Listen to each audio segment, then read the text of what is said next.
make a house, the house you're in or the house you're looking to buy, new for you? Have you ever felt like when you go through a home, even your own home, and you think, it's kind of old, it's not feeling like me, it's not feeling like who I am today, or you're out looking for homes and you're not even able to picture yourself in that space because it doesn't fit you the way it currently is.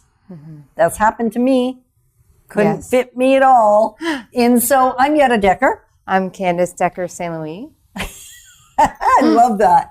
She is Candace Dekker St. Louis. And we kind of thought the whole family should change their name to Dekker. And it was a consideration. It was. And at this point, they're Dekker St. Louis, and that works all right too. So even though we've been at the DekkerTeam really helping you, helping our clients, well, over 2,380 of them, families, over the last 30 plus years, turn their houses into homes and thriving at life at home. For us, we had to figure out how to learn how to do that for ourselves because we didn't always know how to do that. And there was just that one day where we watched somebody interact. I watched somebody interact, and I thought, I wonder if I can thrive in my own house. And that began a journey of learning, of educating, of experimenting, of testing on things. And now not only are we living a pretty full, abundant life, we're able to help others do the same. So we're so grateful that we get to journey with you in moving forward in our lives. And that's what the Inside Track is all about. How do we make our houses, not just houses, but homes that we're loving and thriving in? So today, Candace, why are you so excited about this? Yeah, so I'm really excited about helping other people see it as their home and not someone else's. So that's one of the things I love to specialize in, is helping clients see beyond what's really there. And so whether we're looking at a home to purchase or they're already in it, making it work for them. So we've really broken down to 3.5 groups of changes you can do to your home based on cost. Yeah, based on the investment. And we're going to use the word investment and cost somewhat interchangeably, and yet we will let you know when we get to certain categories, category 3.5, that almost all of the things in that category are actually an expense, not likely an investment, other than an investment into your family, an investment into what you want for yourself, not so much the distinction maybe between investment and expense, not so much cost, because there's a cost associated whether it's an investment or an expense. There's an outlay of cash, is whether it increases the value of the home. Right. And so even the things that are in the 3 categories, 1, 2, and 3, could be a true investment, or they actually could be an expense. Yeah. Depends on how out of line the things are currently in your house, or in the house. In the house, yeah. Is that fair? Yeah. And so, Candace, number 1, what is that first price point? And we're broken it down into price points, and then we're going to give you examples of what things you ought to be able to do for that price point. So the first, number 1, is under $3,000, minimal cost to do. Yeah, and this isn't that you can do all these things for $3,000. No, they're suggestions of what you can do. Right, and many of them could be done for under $3,000, even chunked together, because some of these things only cost dollars. I don't think anything costs pennies anymore. No. Things certainly cost dollars. And you're going to double the cost, we're going to call, probably if you have someone else do it for you versus do it yourself. That's right. Sort of. And here's why I say sort of. We have been into way too many houses, and at this point I am not going to use any names because I do want to protect the people that have done this. And that is, they've done the work and they've actually devalued the home. Because the work wasn't done in a fashion that increased the value. You know who you are. I mean, there's certain things I shouldn't do. I absolutely should not paint. Because if I paint, even though I paint a beautiful color, I'm going to paint poorly. The ceiling, the trim, Yeah. the areas that aren't looking for that color of paint. Right. The edging is going to be off, out of line. And so I'm actually going to devalue the home. I would have been better with an inferior color or maybe even slightly dirty paint than paint in places that didn't belong. That's right. I want to hire a professional. So what are some of those things that you can do in a home, either yourself or hire somebody, that are under $3,000? So you mentioned paint, so that's number one. Painting the house, whether it be fresh trim, it always gives it a fresh feel, doors, those wear and tear areas, and then color as well. So color really has an effect on our mood. And I was talking with my daughter the other day about it actually, and we were saying how she really likes orange because it's a warm color and it makes her feel happy, and not everybody feels that way about orange.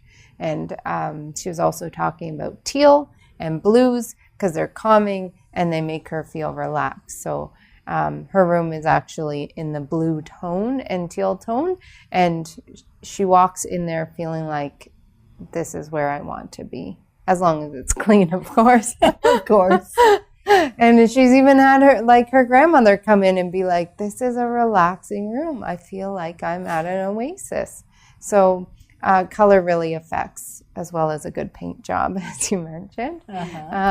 Moving on to the front door, the entrance of your home, making that a color that excites you, or a door that's functional, not sticking all the time. The last thing you want to do is come home and go to that front door and kind of be deflated as you walk into your home. Right, because as soon as you walk into your house, if you're feeling glum or sad or a little exasperated because it's either hard to get in or it's a color that doesn't brighten you, doesn't engage you, or feels like your mother's house because it was your mother's house. And so therefore, even if it's a color you love, but it feels like somebody else's house, or a door that is familiar to you from your childhood.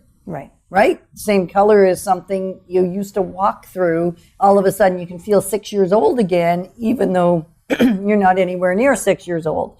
So choosing something that feels like you, engages you, and brightens your mood. Because if you walk into the house and you're already feeling kind of off, the whole family pays.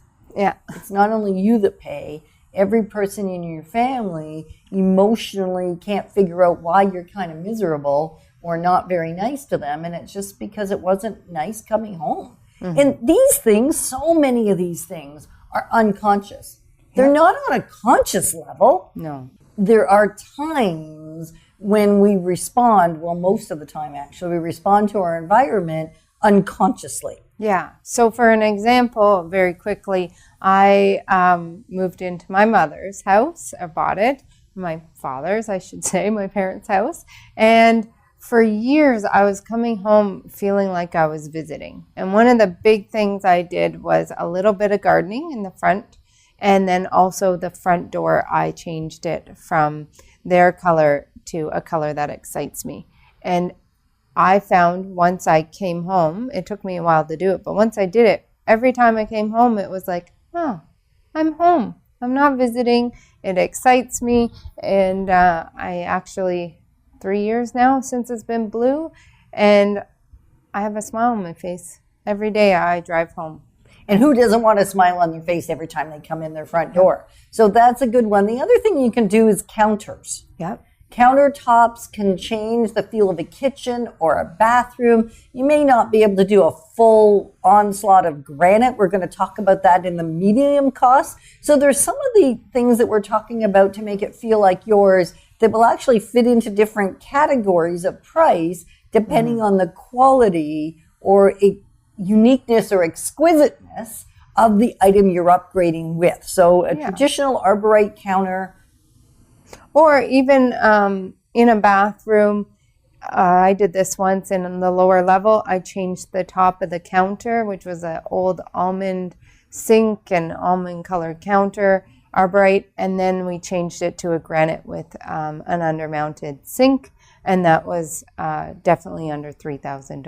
I think it was around less than $1,000, and it felt so fresh in there and modern, even though we didn't even change the cabinet. Right. So the next is the vanities. Yeah. You can replace bathroom vanities. You can even replace some cabinetry in the kitchen for under $3,000, especially if you're just surfacing. If you're face surfacing the cabinets or the doors and keeping the actual cabinets the same, you can often do that, especially if you're doing the paint yourself, or even taking them off and taking them to a custom cabinetry maker and having the doors shot a new color, stripped down and reshot, and then changing handles. Yep, that I've done too, and that changes it either on your doors throughout the house or your kitchen cabinets or your bathroom.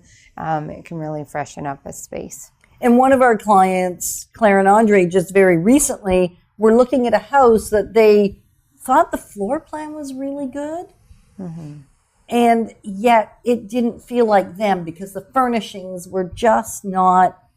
They were beautiful, and they were what you would see in a magazine, but they weren't what she would call home. So they both had a hard time seeing the house, that it could work for them, because they aren't out of a magazine kind of living.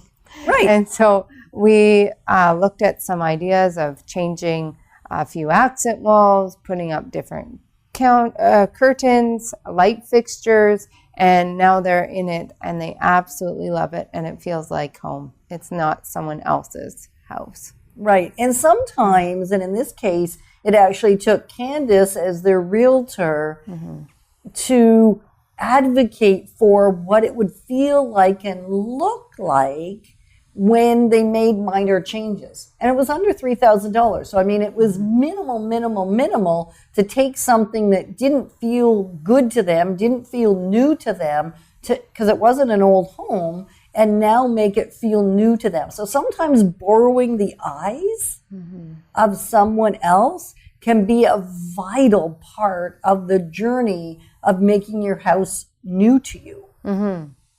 Absolutely. Right? Because and it takes a little bit of confidence in the person, because you're having to trust that they can see what you can't see for yourself. There is certainly a good portion of the population that can see for themselves, that can walk in and go, yeah, with this, this, and this, it's going to feel like me.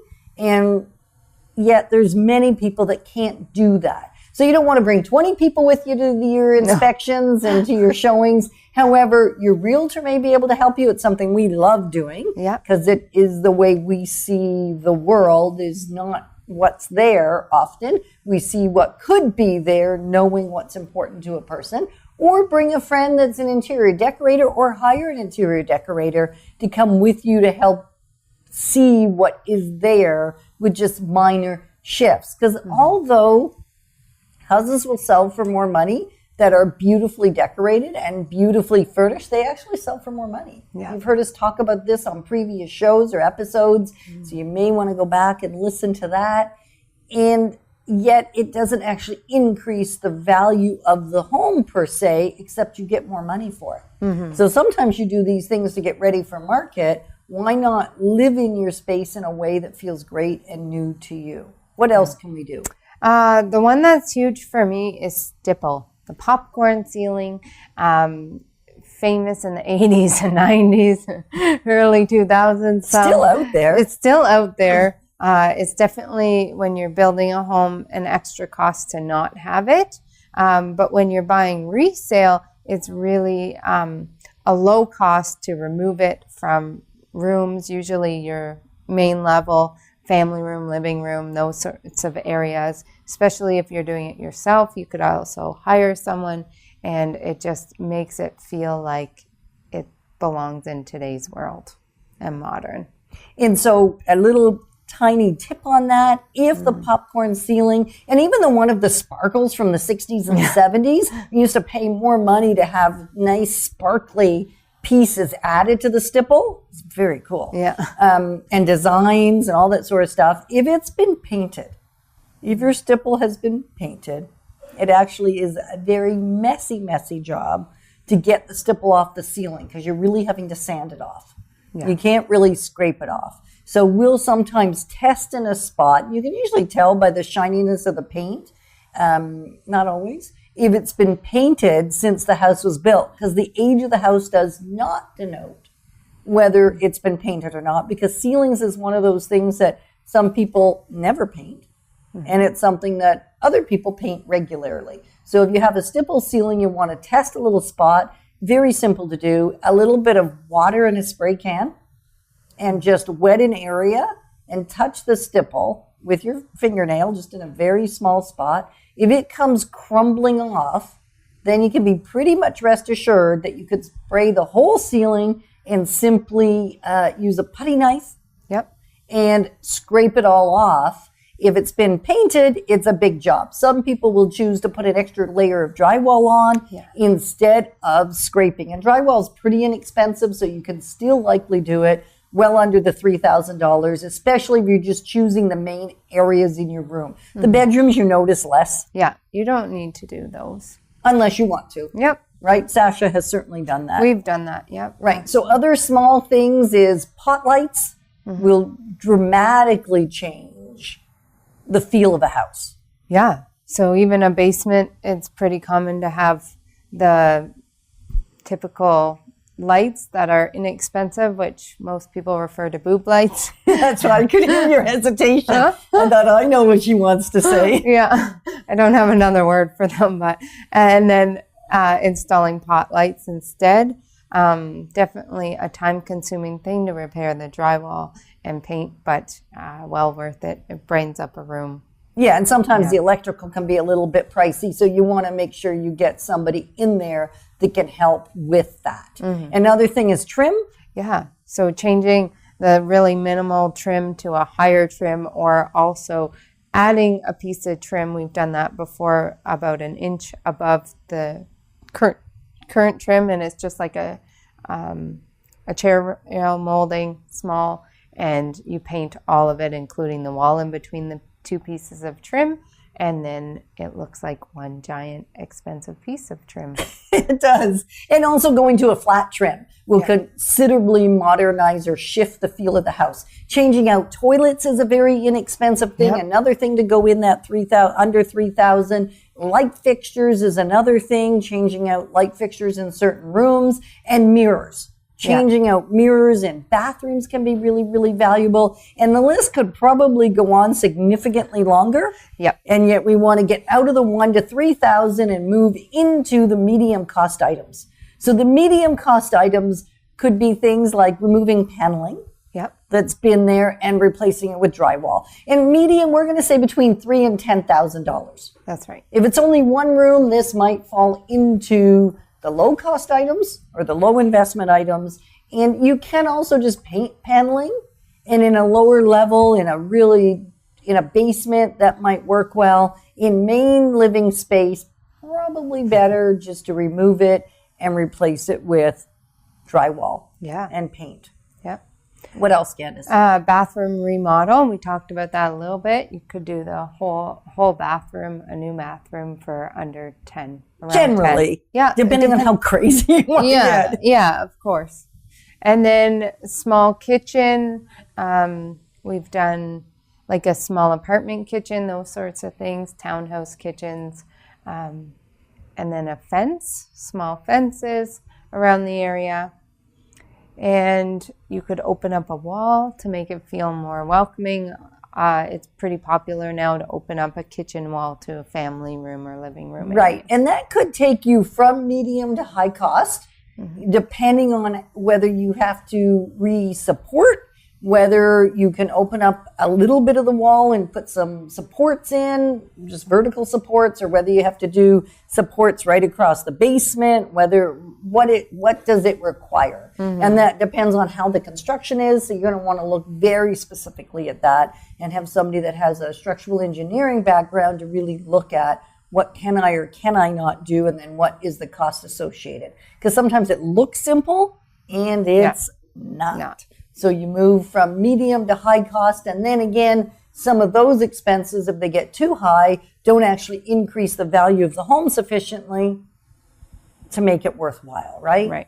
Other things you can do, and I know you just had a family do this very, very recently, and they were looking at the house and it had what I would refer to as the green giant, which is green carpet all over the main living space, and it was large rooms. Yeah. It was in the dining room and living room, and they didn't even want to go see it because of the greenness of carpet. And it just felt really outdated, had dated furniture in it, older couple, and they were a young growing family. So I suggested, let's just take a look and see what can be done. And they weren't so certain, but once we got there, it was definitely a layout and a style of house that could work for them. Well, they loved it. They loved it. Once they could see past the aesthetics. Yep. And now they've moved in. They thought they would handle the green carpet for a year or two, and very quickly learned, no, they can't. And they've replaced it with hardwood, and it's incredible how much it feels like their house and not someone else's now. And it's definitely their new home. Right, which is fantastic. Painting the exterior or adding some siding on the outside, depending on how much has to be done, that can greatly increase the feel of it being new and wonderful and fantastic from the outside. Maybe adding granite. We talked about countertops in the bathroom being done for under $3,000. Probably 3 to 10, depending on the size of your kitchen. If it's a really big kitchen, it might cost you more than 10. And depending on whether you want quartz or whether you want there's still people using different manufactured products that are very expensive that can be fantastic in a home and make it feel more like you, depending on the look that you're looking for. Yeah. So I'm going to move us into expensive. With Number one little 3. caveat. Okay. Coffered ceilings. Oh, yes. You could probably do for 3 to 10. Driveway, as we're starting to talk about paving driveway, if it's just a resurface, you might be able to do that for between 3 and 10. And landscaping can go into all the categories, depending on how extensive. If it's just a few shrubs and a couple of trees, it could go under 3,000.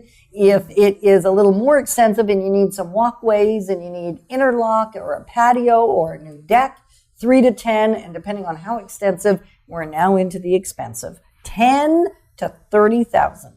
Yes. So as far as landscaping, you can do a lot of landscaping depending on the size of the yard, but you can throw in like fences and concrete walkways, those sorts of things.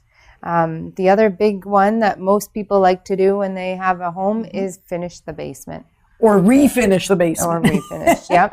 It's less expensive just to finish it. However, sometimes it means tearing out what's there, which is exactly what we did. The layout, so personal story, the layout of the basement and the rest of it really was not to my taste.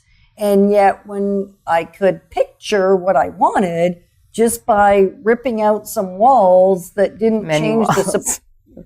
Yeah, all the walls.